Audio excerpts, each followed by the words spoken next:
Welcome to thenewshouse.com. I'm Bianca Graulau, and joining us today is Maria Hinojosa.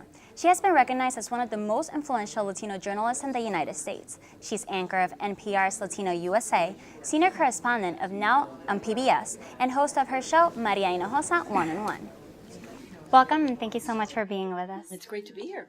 So first of all, talk to us a little bit about your radio show, Latino USA. Why did you decide to take on this project in 1993 when it started?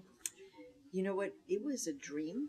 And to be honest, to be sitting here now, almost 20 years afterwards, talking about Latino USA, we just never imagined that it would last this long. And I think it's a testament to the fact that there's a real hunger for material, for authentic material and information about Latinos in the United States.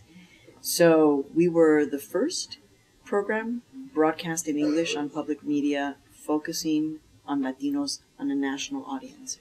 So we're proud of it. And I think it just says what it means is people want to know. They want to learn. People who are not Latinos want to learn about Latinos, and Latinos want to learn about other Latinos. So we have an audience. And what do you think you have accomplished with this so far? And what do you hope to keep accomplishing with this show? What we wanted to accomplish was visibility, showing who we are, showing that we are an integral part of the American reality. One of our taglines used to be, because if it affects Latinos, it affects all of us. And that's the truth. And I think when we started 17 years ago, we knew the numbers were going to eventually grow. But now, at the end of the year 2011, it's clear that the Latino demographic is the only one that's growing exponentially in our country. And therefore, it behooves all of us to know more about this community. So you say that the image of Latinos could be problematic sometimes, and Latinos often complain that there's a simplistic view of the Hispanic community, that most of the people are illegal, they're uneducated, and sometimes the media focuses on exclusively some issues like immigration for Latinos, when in reality, they're just like any other group that wants to know about jobs, about the economy, about health issues. What do you do to change this perception about Latinos with your radio show? At this point in history, given the numbers of Latinos and how long we've been in this country, you would think that media images would no longer be a problem. But the fact is that instead of actually progressing on a massive scale in the 25 years that I've been a journalist covering Latino issues, among many others, what in fact has happened is that the stereotyping, the negative imagery, the targeting of Latinos has increased. Sure, we have successes. We have amazing successes, and we can all point to them.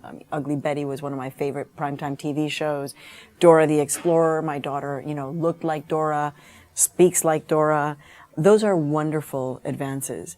But in reality, what you said is the bigger issue, which is how people, the images that somehow they've been planted in their minds, that Latinos are somehow, as a community, less educated. And that we are all undocumented. A term I don't like to use is illegal. It's not a term that I want to use ever for the Latino population or any immigrant group. We're not illegal people. Even if we don't have papers, we are undocumented. We're not illegal. But in fact, what's happened is that the stereotyping has become more vicious. And how do we know this? Because the number of hate crimes against Latinos are spiking, going and continually increasing. So we have a lot of work to do. So you have been working on a documentary called Lost in Detention. Can you talk to us a little bit about what it entails? This is a one-year investigation undertaken by Frontline on PBS and the Investigative Reporting Workshop. And we have gone deep into the immigrant detention and deportation and enforcement reality. This is unprecedented access to see exactly what is happening in what is now a yearly deportation of 400,000 people, the slight majority of them being non-criminal immigrants. So that's very important. They're saying that, the administration is saying that they're going after criminal immigrants. But in fact, people who are getting swept up in this are mothers who are stopped with a broken taillight, and suddenly it turns out they don't have papers and they're deported and never see their children again. We encountered that situation in Illinois. We have also gone deep into the detention centers where immigrants are being held in conditions that at least on television, have never been exposed in this way. People being fed food with maggots, sexual assault at very high rates. And all of this is going to be uncovered in the Frontline that airs on October 18th. And interestingly, right as we're recording here at the university, there's history being made because Univision, the Spanish language network is actually going to air a story reporting about our reporting. And it's the first time that Univision and Frontline on PBS are actually sharing any kind of material, any kind of eyeballs. And I'm really proud that, that I was able to make that happen. So October 18th, Lost in Detention. October Frontline. 18th, Lost in Detention, Frontline on PBS. Thank you so much. My pleasure. And thank you for watching. And remember to look out for future speakers at thenewshouse.com.